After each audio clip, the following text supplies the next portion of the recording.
Muito obrigada, Sr. Presidente. Cumprimento também o Sr. Ministro, cumprimento o Sr. Secretário de Estado, Sras. e Srs. Deputados. Hoje, como nunca, percebemos a importância da ciência e da investigação científica. O Sr. Ministro é, para o bem e para o mal, o responsável pela ciência em Portugal. E parece um negacionista, Sr. Ministro. Parece um negacionista sentado no Conselho de Ministros. As recomendações que dirigiu à AGES no passado dia 14 contradiz as evidências científicas. Como explica as contradições? Como é possível compatibilizar as recomendações, nomeadamente a de garantir que as atividades de avaliação ocorram com distanciamento adequado e evitando concentrações de estudantes? Assistimos há pouco tempo na Universidade de Coimbra a um ajuntamento de alunos na Universidade de Medicina. Terá sido um caso único? A promoção de campanhas de testes virais, assim como estudos imunológicos com base em rastreios serológicos, periódicos e continuados ao longo do tempo. Em que moldes, Sr. Ministro? Em que moldes e quem irá suportar estes custos? Incentivou, uma medida também era incentivar a utilização pela comunidade académica do sistema digital Stayaway Covid como uma ferramenta eficaz, voluntária, não discriminatória e totalmente descentralizada, orientada para evitar e monitorizar o potencial risco de contágio. Sr. Ministro, estamos a 19 de janeiro de 2021. Acredita realmente nesta data na eficácia dessa aplicação?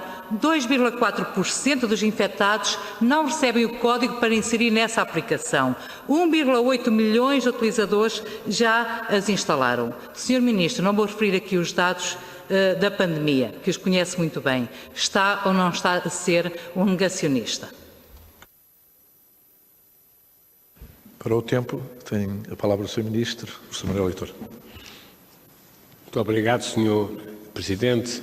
Senhoras e senhores deputados, senhora deputada, a afirmação da ciência como um espaço de intervenção e de ensino superior passa, sobretudo, por considerar espaços de proximidade e, por isso, as recomendações que foram feitas às instituições de ensino superior, às instituições científicas, seguem não apenas as principais e melhores práticas internacionais, como o reflexo e a discussão que temos mantido diariamente, sistematicamente, com estudantes, com federações e associações académicas, com dirigentes, com presidentes de politécnicos e reitores de universidades, assim como uma gama alargada de dirigentes e, de uma forma geral, com as pessoas que reconhecem o lugar seguro que são hoje as instituições de ensino superior.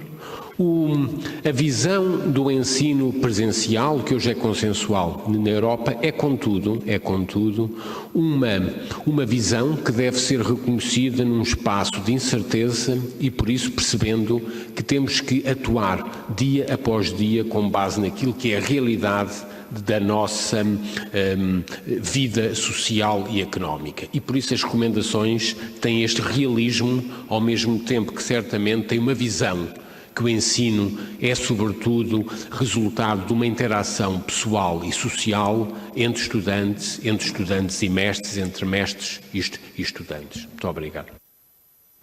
Muito obrigada, Sr. Ministro. Só quero acrescentar que os jovens com idades entre os 18 e os 24 anos são os grupos com maior incidência de infecção. A pandemia de Covid expôs os problemas estruturais do país.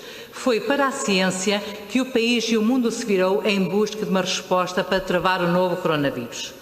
Em velocidade inédita na história, o desenvolvimento da vacina relevou uma vigorosa vitória da ciência.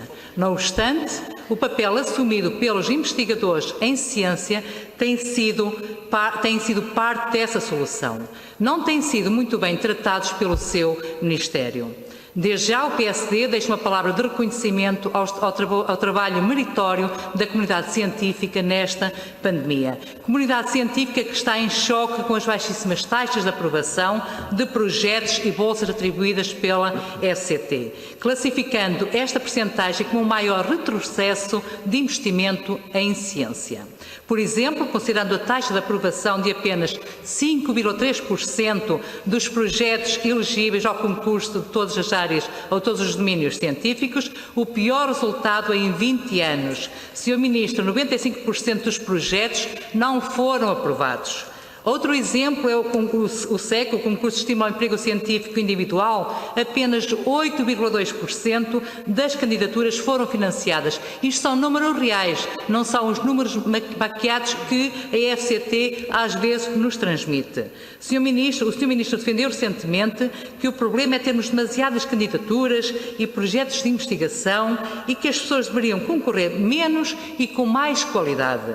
No entanto, uma análise à qualidade das candidaturas contradiz essas suas afirmações. De facto, em mais de 50% das áreas científicas, a maioria dos projetos a concurso teve classificação acima de 7 no máximo de 9, o que corresponde a 80% na classificação em 100. Foi apenas atribuído financiamento àquelas cuja nota era superior a 8,5 em 9. A questão que eu coloco é: um projeto com esta nota é para o Sr. Ministro de fraca qualidade? Ou isto reflete que muitos dos projetos de elevada qualidade no sistema científico português ficaram sem financiamento? O investimento anual do Orçamento de Estado para os projetos em todas as áreas científicas é de 40 milhões mais ou menos por ano, isto é a média dos últimos anos. Ou seja, menos 10% do orçamento total da FCT. E estamos a falar daquele que é o maior concurso de apoio à ciência em Portugal. Como é que isto se explica, Sr. Ministro? Uma última questão. Qual a percentagem dedicada às áreas estratégicas, que são áreas cuja definição é arbitrária e decidida pelo seu Ministério? Então a questão é: qual a percentagem dedicada a áreas estratégicas versus todas as áreas científicas? Uma vez que o financiamento da ciência se tem mantido aproximadamente constante, o investimento no espaço e noutras áreas que considera estratégicas, como computação avançada, inteligência artificial, que eu também estou de acordo, está a ser feito à custa das outras áreas científicas? Sr. Ministro, tenha a bondade.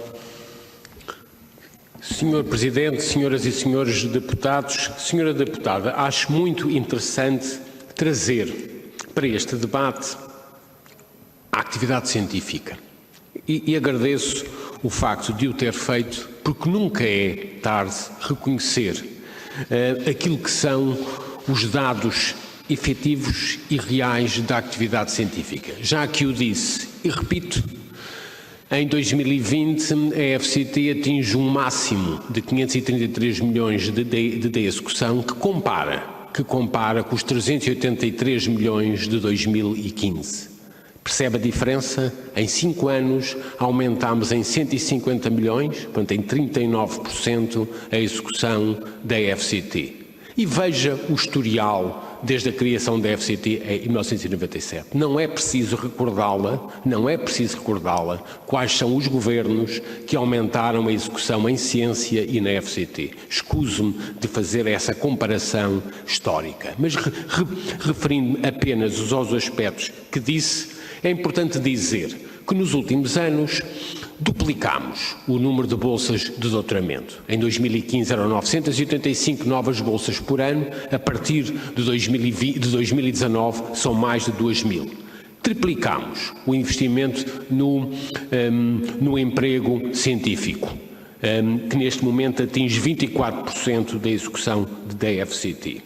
Aumentámos o financiamento nas instituições, com o reforço alargado às unidades e aos laboratórios associados e ainda aos laboratórios colaborativos, que hoje representam 22%. E ao contrário do que diz, a execução dos projetos foi a maior de sempre em 2020, com cerca de 108 milhões de euros e, portanto, não os 40 milhões indicados. E, obviamente, como sempre, impusemos que a avaliação de projetos segue o mérito. face ao número de candidaturas que se apresenta, em que a execução foi a maior de sempre dos últimos anos. E por isso também, naturalmente, e numa cultura que não podia deixar de ser meritocrática na área da ciência, hoje podemos dizer que temos hoje uma capacidade crescente, temos um financiamento como nunca tínhamos tido e que, obviamente, a FCT diversifica as fontes de financiamento face àquilo que é o financiamento europeu centralizado, nomeadamente no âmbito do programa Horizonte 2020, onde em 2019 e 2020 atingimos a nossa maior participação desde sempre nos programas europeus, assim como nos fundos europeus de gestão descentralizada. E refere muito bem a comparação entre os programas em todas as áreas do conhecimento e naquilo que chamou áreas estratégicas como o espaço. Deve referir que essas áreas são sobretudo financiadas com fundos comunitários e, por isso, assim como as parcerias internacionais com as empresas, foram sobretudo multiplicadas por várias ordens de grandezas, tendo recurso a fundos comunitários de gestão centralizada. E ao contrário até do que a OCDE fez na avaliação, Portugal é o único país que hoje mantém um reforço claro em todas as áreas científicas, incluindo as ciências sociais e humanas, porque efetivamente reconhecemos que o conhecimento deve ser para além da verticalização das áreas disciplinares. E por isso compare os dados da execução da FCT em detalhe com todas as outras agências de financiamento na Europa e vê o esforço que temos feito para manter o conhecimento em todas as áreas do conhecimento e diversificamos o financiamento, sobretudo com recurso a fundos comunitários. Muito obrigado.